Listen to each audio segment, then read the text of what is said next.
नमस्कार मित्रों, मैं हूं राकेश अचल और चक्षुदर्शी के इस कार्यक्रम में आपका बहुत बहुत स्वागत है। मित्रों, अभी आप देख रहे हैं कि देश भर में इस समय जो चर्चा है वो है औरंगजेब की। औरंगजेब अच्छा था, बुरा था, कैसा था, वो नायक था, खलनायक था। औरंगजेब को लेकर महाराष्ट्र हो, उत्तर प्रदेश हो, यहाँ की विधानसभाओं में चर्चा है, दलों में चर्चा है। लेकिन मैं आपसे इस विवाद से हटके बात कर रहा हूँ मध्य प्रदेश की। मध्य प्रदेश में वनों की अवैध कटाई को लेकर के जो हमारा मध्य प्रदेश का उच्च न्यायालय है, उसकी सबसे बड़ी बेंच ने एक बड़ी गंभीर टिप्पणी की है। मध्य प्रदेश हाई कोर्ट ने कहा है कि मध्य प्रदेश में जैसे पुष्पा फिल्म में दिखाया गया है ना कि वनों की अवैध कटाई में तस्कर हैं, नेता हैं, विधायक हैं और अधिकारी हैं, इन सबका गठजोड़ काम करता है। ठीक उसी तरह से मध्य प्रदेश में भी वनों को साफ करने का जो एक अभियान अवैध रूप से चल रहा है, उसमें भी पुष्पा फिल्म के तर्ज पर काम हो रहा है। तो ये एक बहुत गंभीर टिप्पणी है, क्योंकि सरकारें इस बारे में न कोई कहीं चर्चा करती हैं और न अखबारों में और माध्यमों में इसको कोई स्पेस मिलता है।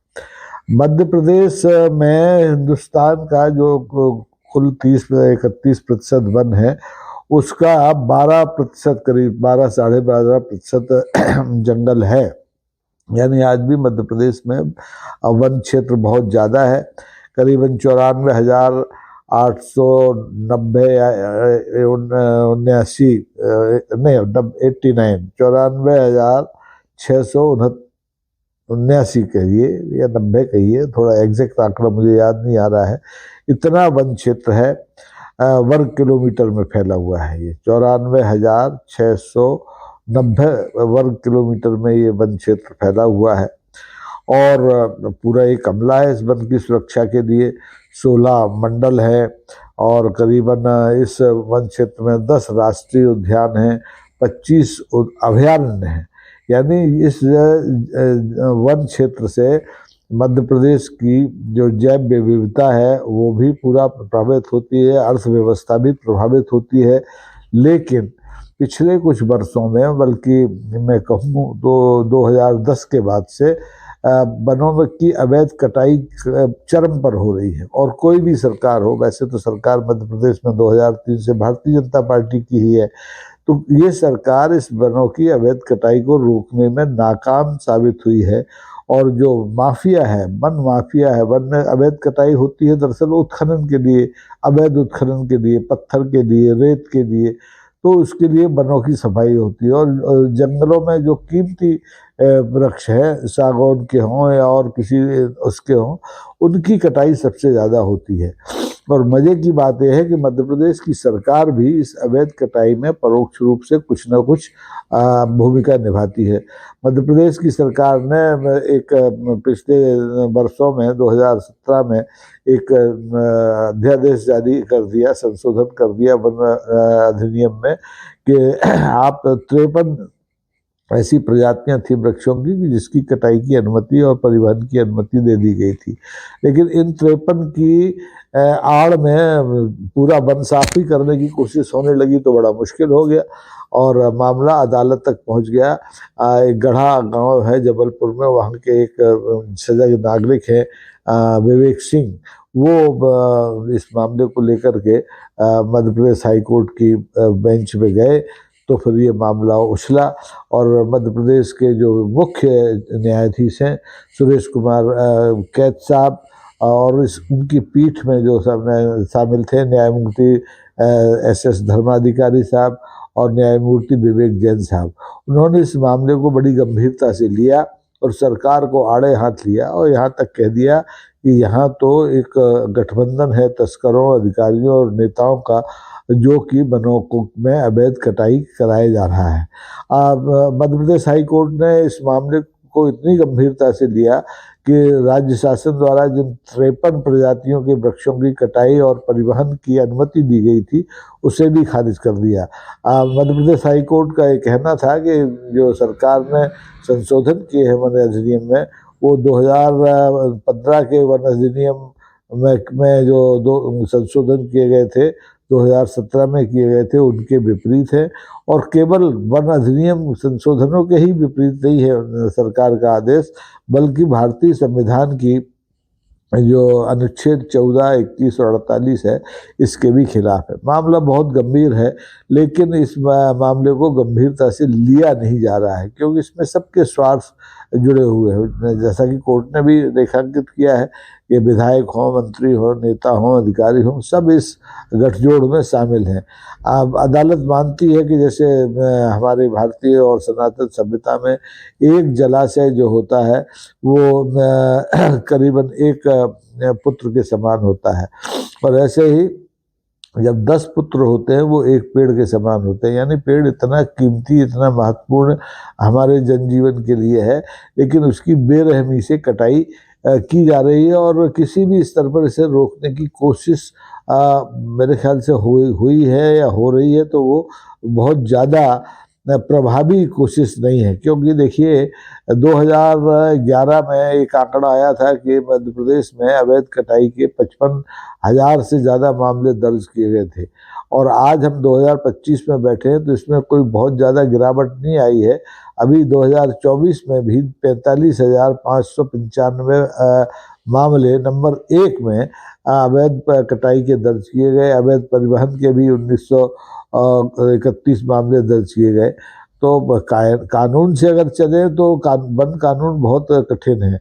इसमें परिवहन करते हुए वाहनों की जब्ती हो जाती है जिन्हें छोड़ा नहीं जाता है, और सजा की भी प्रावधान है, अर्थदंड के भी प्रावधान है, लेकिन प्रोसिक्यूशन की स्थिति इतनी कमज़ोर है कि आरोपियों को कभी सजा मिलती हो ऐसा सुना नहीं गया है।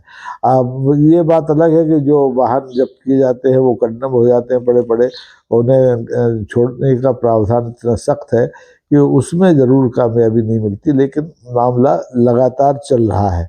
और इस हिसाब से एक आकलन बताता है कि अगर मध्य प्रदेश में वनों की अवैध कटाई पर रोक न लगाई गई तो आने वाले 50 साल में मध्य प्रदेश के जो वन हैं वो समाप्त हो जाएंगे। मध्य प्रदेश की जैव विविधता जो है उस पर भी बहुत ज़्यादा प्रतिकूल असर पड़ेगा। अब मध्य प्रदेश में अवैध कटाई जंगलों की, जहाँ घने जंगल है वहाँ तो होती ही है, लेकिन जहाँ घने जंगल नहीं है, नाम मात्र के जंगल रह गए हैं, उनको भी साफ किया जा रहा है। और ये जो अभियान है जो अवैध कटाई का, पेड़ों की अवैध कटाई का, ये अवैध उत्खनन की वजह से है। जो मध्य प्रदेश की नदियाँ, प्रमुख नदियाँ हैं, उनसे अवैध रूप से रेत निकालने का अरबों खरबों का कारोबार चलता है, और इस कारोबार में इन नदी क्षेत्रों के जो वो रहवासी है वो, और उन क्षेत्रों के प्रतिनिधि, चुने हुए प्रतिनिधि, विधायक हों, मंत्री हों, सांसद हों, और उन जिलों में काम करने वाले अधिकारी सब शामिल होते हैं। हालांकि देश का जो सर्वोच्च न्यायालय है वो भी कई बार इस अवैध खनन और अवैध कटाई के खिलाफ सरकारों को प्रताड़ित कर चुका है, और उनके लिए एक संयुक्त कार्रवाई दल बनाने के निर्देश भी दे चुका है। कार्रवाइयाँ भी हुई हैं, लेकिन ये अभियान जो धंधा है, काला धंधा है अवैध वनों की अवैध कटाई का और अवैध उत्खनन का, ये रुकने का नाम नहीं ले रहा है। मध्य प्रदेश के ग्वालियर चंबल संभाग का मामला हो, चाहे महाकौशल में जबलपुर का मामला हो, और चाहे आपके ये जो मालवा अंचल है उनमें, सब तरफ अवैध कटाई हो रही है। और अवैध कटाई का जो चस्का है वो इतना लग गया है लोगों को, वो बेखौफ होकर के अपने अभियान में लगे रहते हैं। और इस अभियान में जो बाधक लोग होते हैं, सरकारी लोग, चाहे वो वन विभाग के लोग हों, चाहे वो पुलिस के लोग हों, चाहे वो खनिज विभाग के लोग हों, उन पर जानलेवा हमले तक कर देते हैं, बल्कि उनकी हत्याएं तक कर देते हैं। कभी कोई किसी को ट्रक से कुचल देता है, कोई किसी ट्रैक्टर चढ़ा देता है, यहाँ तक कि वन संरक्षक होता है, जो बेचारे सबसे नीचे स्तर का उनका अधिकारी है, वन संरक्षक सबसे ऊपर भी एक होता है, सबसे बड़ा IFS होता है, लेकिन जो वन रक्षक कहिए, जिसको जो मैदान में रहता है वो हो या सिपाही हो, ये सबसे ज़्यादा इन अवैध खनन और अवैध कटाई वाले गिरोहों के हत्थे चढ़ते हैं और इनकी जान चली जाती है। सरकार बस मुआवजा देके और प्रकरण दर्ज करके अपने हाथ झाड़ लेती है, लेकिन अभी तक वनों की अवैध कटाई रोकने के लिए कोई महत्वपूर्ण कदम मध्य प्रदेश की सरकार ने नहीं उठाया है। तो मुझे लगता है कि अगर यही स्थिति बनी रही तो आने वाले 10-5 साल में मध्य प्रदेश में जो सर्वाधिक वन क्षेत्र होने का तमगा है वो छिन जाएगा और मध्य प्रदेश की दुर्दशा उसी दिन से शुरू हो जाएगी, क्योंकि इस समय मध्य प्रदेश में वन ही है जो उसको कैसे भी बचाए हुए है। आप देखेंगे यहाँ जो राष्ट्रीय अभयारण्य हैं और जो दूसरे अभयारण्य हैं उनसे पर्यटक भी बड़ी संख्या में मध्य प्रदेश में आते हैं, चाहे वो पन्ना में हो, चाहे वो आपके जबलपुर में हो, चाहे वो ये अभी अफ्रीका से जो चीते आए थे कूनो क्षेत्र में यानी शिवपुरी अंचल में। तो पर्यटन उद्योग भी इसे पे निर्भर करता है वनों पर, लेकिन वनों के प्रति लोगों का जो सामाजिक दायित्व है, जो सामाजिक चेतना होनी चाहिए, वो शून्य हो गई है। लोग वनों की अवैध कटाई के खिलाफ संगठित नहीं है। तो ऐसे में अकेले सरकार तो इस अभियान को, अवैध कटाई के अभियान को रोक नहीं सकती है, क्योंकि सरकार में काम करने वाले लोग तो तनख्वाहिया होते हैं और जो वनों की रक्षा मैदान में करता है उसको 20-22 हज़ार रुपये महीने की तनख्वाह मिलती है। तो वो जान हथेली पर रख कर के कैसे वन बचा सकता है। कईयों के पास तो अब बंदूकें तक नहीं है वन क्षेत्र में, जो सघन क्षेत्र होते हैं। अब तो गनीमत है कि वन क्षेत्र में डकैत नहीं है। पहले डकैत होते थे तो वनों की अवैध कटान पर एक तरह से अघोषित रोक लगी थी। हालांकि जिन क्षेत्रों में अवैध वन कटाई होती थी वहाँ डकैत भी अपनी चौथ वसूली इन गिरोहों से कर लिया करते थे, लेकिन फिर भी एक भय था। इतना खुल्लम खुल्ला अवैध कटाई नहीं होती थी जितनी कि अब हो रही है, और इतनी बुरी तरह से हो रही है। अब देखना ये होगा कि मध्य प्रदेश उच्च न्यायालय ने जिस ढंग से टिप्पणी की है अवैध कटाई को लेकर के मध्य प्रदेश सरकार के खिलाफ, उसके बाद मध्य प्रदेश सरकार नींद से जागती है या नहीं जागती है। अभी तक हम देख रहे हैं कि मध्य प्रदेश में जो 2023 में नई सरकार बनी भाजपा की, उसके जो मुख्यमंत्री हैं डॉक्टर मोहन यादव, उनकी चिंता में वन है ही नहीं। वो बेचारे जब से मुख्यमंत्री बने हैं तब से मध्य प्रदेश को बीमारू राज्य की कतार से अलग करने की कोशिश कर रहे हैं। 2-3 बार विदेश यात्राएं कर आए हैं, कुछ निवेश मिल जाए। अभी हाल में एक बड़ा निवेशक सम्मेलन उन्होंने किया और उसमें माननीय प्रधानमंत्री और देश के बहुत से लोग आए थे और कोशिश की उन्होंने कि कुछ निवेश आए, कुछ MOU भी हुए हैं, लेकिन वनों को लेकर के वो बहुत ज़्यादा अभी तक कुछ कर नहीं पाए हैं। उनका ध्यान ही नहीं गया है। अब उनका ध्यान 2028 में होने वाले सिंहस्थ जो जन्मभूमि है उस पर लग गया है। तो ऐसे में वन सरकार की प्राथमिकता से बिल्कुल परे है, और उसमें जब तक संयुक्त प्रयास नहीं किए जाएंगे तब तक वनों को सिकोड़ने से, वनों को बर्बाद होने से रोका नहीं जा सकता है। शहरों के आसपास जो वन है वहाँ तो अतिक्रमण बहुत बड़ी समस्या है। वहाँ तो जो बिल्डर्स हैं, जो भूमाफिया हैं, वो बड़ी तेजी से जो सिटी फॉरेस्ट कहलाता है उसको समाप्त करते जा रहे हैं, और लेकिन प्रशासन उन्हें रोकने में असमर्थ है। बहुत कम जगह अब सिटी फॉरेस्ट बचे हैं, बल्कि अब तो सिटी फॉरेस्ट में सरकार ने खुद अतिक्रमण करके उसको सिटी फॉरेस्ट से हटा के वहाँ निर्माण गतिविधियाँ शुरू कर दी हैं। मध्य प्रदेश के ग्वालियर शहर में जो सिटी फॉरेस्ट है सिरौल क्षेत्र में, जहाँ बड़ा अच्छा जंगल था, और वहाँ पर पूर्व प्रधानमंत्री अटल बिहारी वाजपेयी का स्मारक बनाया जा रहा है 20 करोड़ की लागत से। ढेरों पेड़ काट दिए गए, लेकिन कोई रोकने वाला नहीं। उसको कौन इजाज़त दे देता है पेड़ काटने की, ये समझ में नहीं आता है।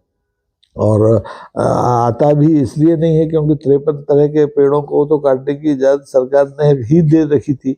अब देखना ये है कि माननीय हाईकोर्ट के निर्देश के बाद ये पेड़ों का कटना बंद होता है कि नहीं होता है, क्योंकि जब तक सरकार इस पर अमल नहीं करेगी तो माननीय कोर्ट तो पेड़ बचाने जाएगा नहीं, वो तो सिर्फ निर्देश दे सकता है, वो सिर्फ फैसले कर सकता है और कड़े फैसले कर सकता है। ये फैसला भी कम कड़ा नहीं है कि जो 53 प्रजातियों को काटने की और उनका परिवहन करने की अनुमति मध्य प्रदेश सरकार ने दे रखी थी, उसे माननीय मुख्य हमारे मध्य प्रदेश के उच्च न्यायालय ने निरस्त कर दिया है।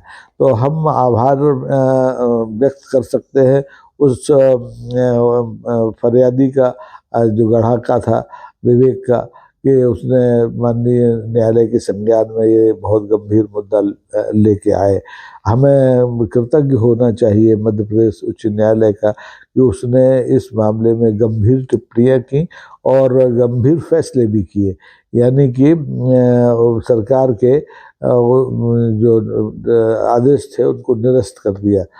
तो ऐसा ही किस्सा पूरे प्रदेश में है और ये मामला जब तक सरकार की प्राथमिकता में नहीं आएगा तब तक मध्य प्रदेश के वनों को बचाना बड़ा मुश्किल होगा।